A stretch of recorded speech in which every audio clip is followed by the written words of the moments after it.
My name is Heikki Karppinen. I'm the CEO of Durat. Thank you very much for the invite. It's a really interesting concept, and we are very happy to be part of it. I have a short description of our company, of what we do. As you already heard, we are a material manufacturer that make a solid surface product that is made out of 30% recycled plastics. It's post-industrial waste that we collect from different sources in Finland and Sweden, and we turn it into this surface product that we make all different kinds of material out of.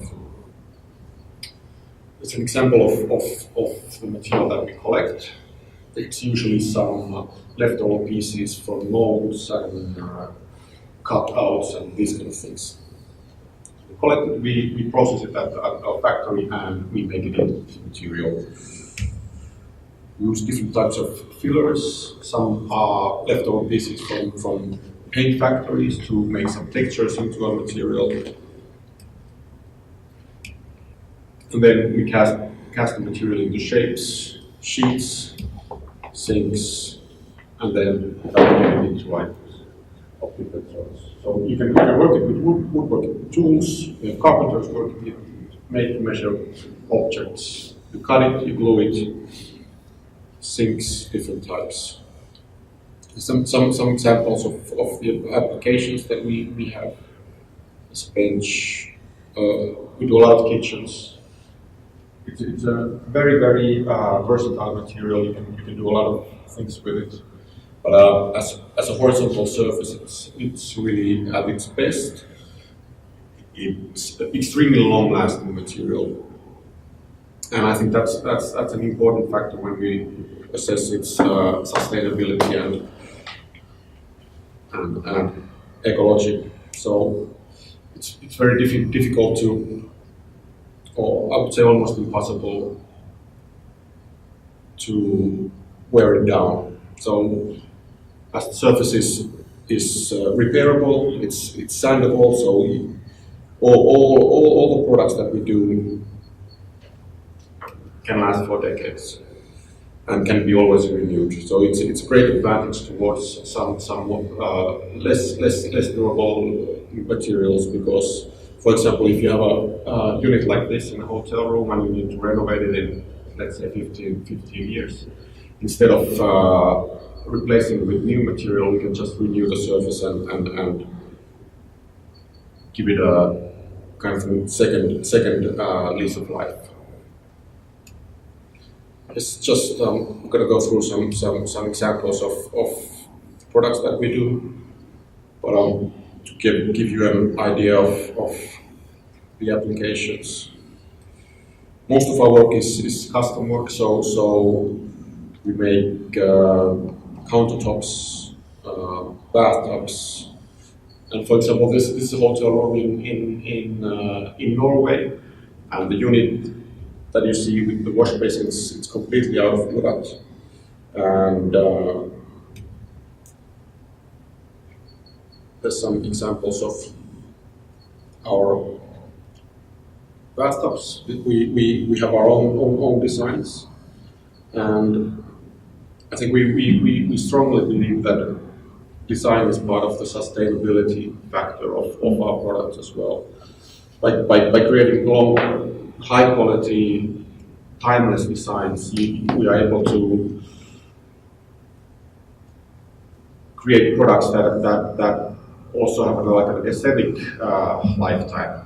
People will not get bored with them, and it's something that will last for generations. Another aspect for which we try always to emphasize in material use is not only what material you use, but it's how you use it.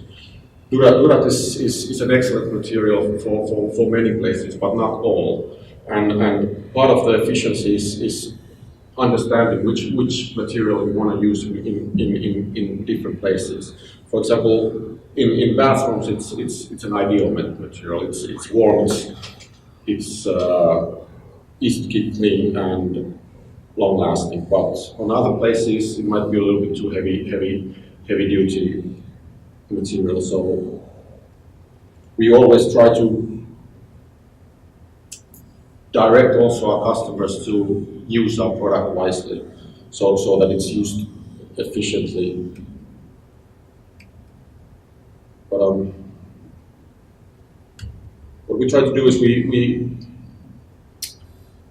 always try to tick all the boxes with our product. It's not enough that the product is only sustainable or affordable or good looking or of high design. It really needs to have all these qualities for it to be successful in the marketplace. And our idea has always been that we try to focus a lot on colors, on really we have a really extensive color chart. You can basically have the material in any color you would like. There's different textures. And I think the idea there is the versatility and being able to meet individual needs and specific ones. I think the future is more about customization and customization than mass production. And that's what we also try to with the colors as well, of course, with the versatility of the material itself, the uses, that helps us as well with the customization. So made to measure products. This is an interesting picture. This is a couple of weeks back from New York. We had an event where we launched a new product line. It was a concept by Linda Bergquist and Harri Koskinen, organized by the Finnish Cultural Institute in New York. It was a zero waste bistro, and there was a restaurant from Helsinki called Restaurant Nolla, which aims to be a zero waste restaurant. They refuse to take any plastic packaging. They use their ingredients really efficiently. Try to eliminate food waste in all possible ways. It's a really amazing concept. I really like the concept that we had there, and we were part of it by making the tableware and the table. But for me, this represents the sustainable future in very many ways. Not only the food concept, but also high quality design, and all of these materials that you see are recycled or recyclable. Here's a little bit more about what sustainability means for us. I think for anyone who uses different materials, or interior designer or who else, I think should also be aware of manufacturing and logistics that go behind the material. It's not enough that people say that it has recycled content in it. Because what really matters is the overall factors of the thing. And I think what I find really reassuring that in the last 2, 3, 4 years, things have moved very quickly forward. A lot of different accreditation systems have become quite widely spread, for example. But at our own manufacturing, we of course want to be as sustainable as possible. Energy use, LED lights, and all the normal stuff you could think of, and also renewable energy.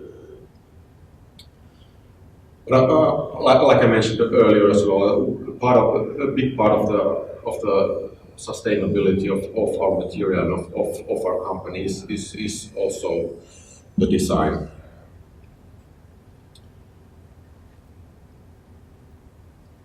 And how we use the material. This product, for example, we launched because we get quite a lot of cutouts ourselves. We can use all the material that we generate by using it again as a filler part. But of course, when the material has already been once made, the most efficient way to use it is to upcycle it.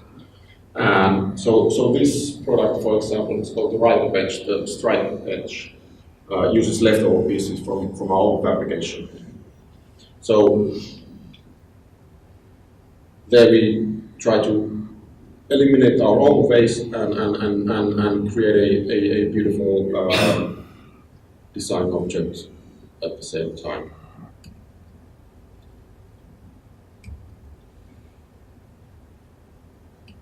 And again, I think everything what we do, we try to create timeless designs that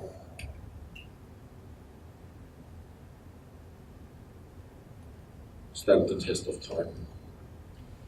And we of course try to be more sustainable and develop our material more and more. We have ongoing processes where we try to minimize the use of virgin materials and of course introduce new recyclable content or recycled content as well. We've done some experiments with ocean plastics as well. But this is an ongoing thing. We had some contacts with NGOs in Holland, and we hope to get something to the market perhaps next year with this. Oh, the last bit, I have some art stuff that we've done. I only had pictures of one artist, but before I actually failed to mention this about the material is the 100% recyclability, because that really is I think beginning to be a bigger and bigger factor. We've been operating already for more than 20 years in Finland, so a real forerunner in circular economy in Finland. But so that means that we actually have quite a lot of material in places that are beginning to be renovated. So we're starting to get inquiries, and we've been able to also collect our old pieces back from our clients when they renovate or some changes happen. And I think this part of the business is really interesting for us. So what we want to do, we are able to pay our customers for the material that we take back. We and go and collect the pieces instead of and pay money for it, instead of them having to organize transport to the landfill and pay landfill charges and so forth.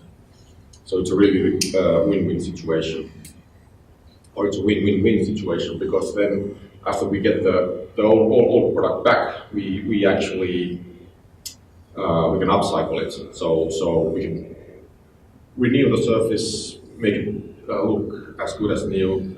We can cut it and glue it a little bit to fit the new customer's needs.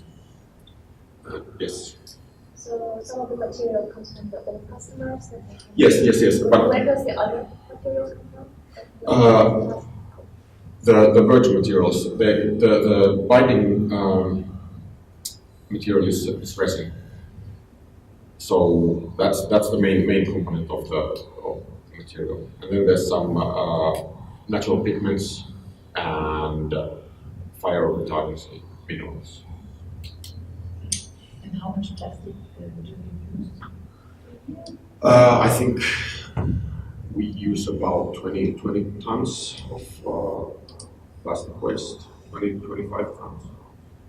So quite a significant amount. And we also have a small manufacturing operation in the US. So, but it's collected from quite small operators.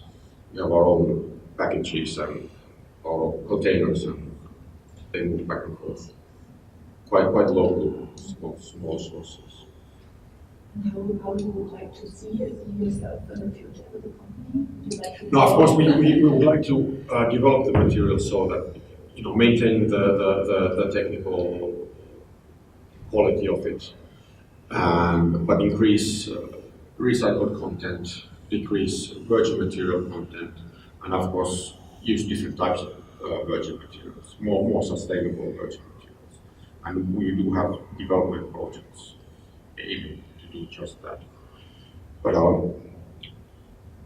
that's one part of the future that we see. But I think increasingly we do see the upcycling and the second cycle process as a good business opportunity as well. Because the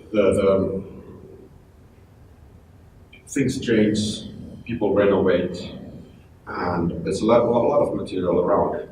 If you are just able to make an efficient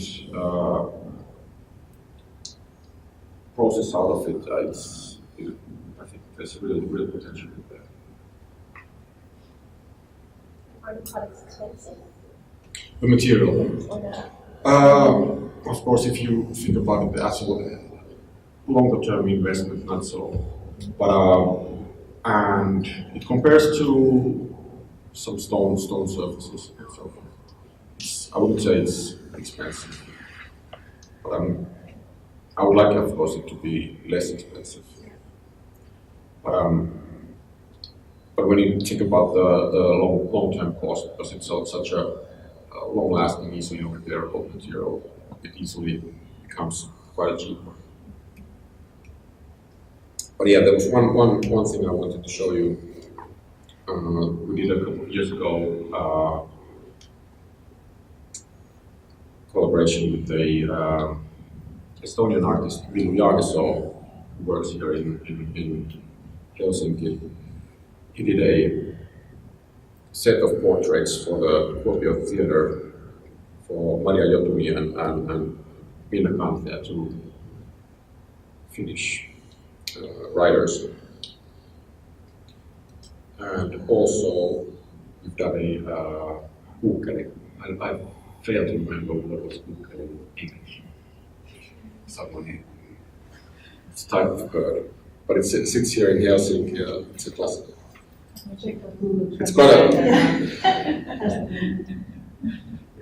It's quite a huge bird, actually. I think it would almost fail to fit this space. So we have used, that was I think 2 years ago, 2 or 3 years ago.